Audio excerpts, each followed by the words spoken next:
He says, the real story about the birth of modern science is misunderstood. You will even find people who write about the 16th century as if magic were a medieval survival and science was the new thing that came in to sweep it away. Those who have studied the period, like Lewis himself, who wrote the still standard work of the literature of that period, the Oxford History of English Literature in the 16th century, they know better. There was very little magic in the Middle Ages. The 16th and 17th centuries were the high noon of magic. The serious magical endeavor and the serious scientific endeavor are twins. One was sickly and died, the other strong and throve, but they were twins. Lewis then states the difference between our culture and every other culture that has ever existed in human history. Very clearly, he says, there is something which unites magic and applied science, that is technology, while separating both from the wisdom of earlier ages.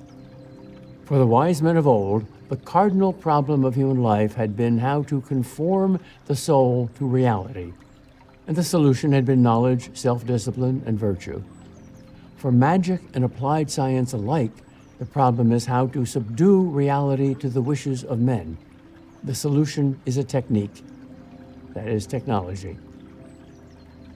In this spirit, Bacon condemns those who value knowledge as an end in itself. This, for him, is to use as a mistress for pleasure what ought to be a spouse for fruit. The true object is to extend man's power. Bacon rejects magic only because it doesn't work. His goal is the same as that of the magician. In other words, he is Sauron the Great, and his ring of power is technology.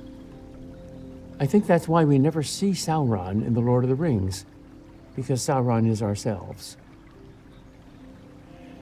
How we classify things tells a lot about our thinking. Small children, asked to put away their toys into 2 boxes, will sometimes put all the balls in one box and all the other toys of a different shape in another.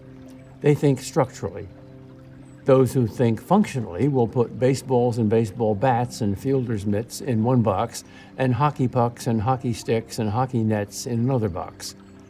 So let's look at the way we classify 4 human enterprises, 3 of which are still serious, and all 4 of which were contending in early modern times, the time of Bacon and Descartes.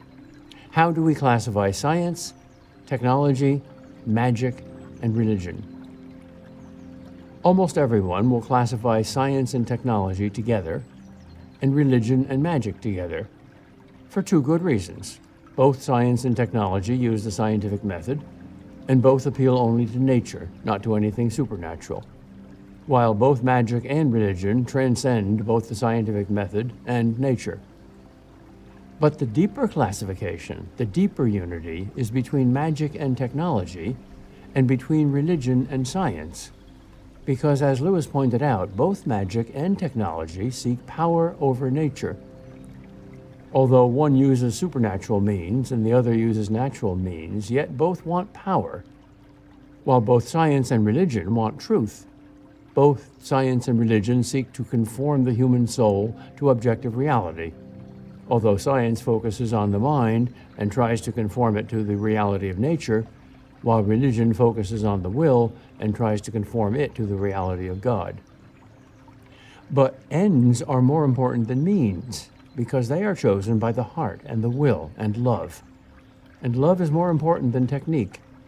And therefore, the most important difference is not the difference between the technique of supernatural magic and the technique of natural scientific technology, but rather their common goal, or love, which is the love of power. Science and religion, on the other hand, have different techniques and methods, but the same goal, namely conformity to objective truth, to reality. Science conforms the mind to the truth of nature, and religion conforms the mind and heart and life to the truth of God.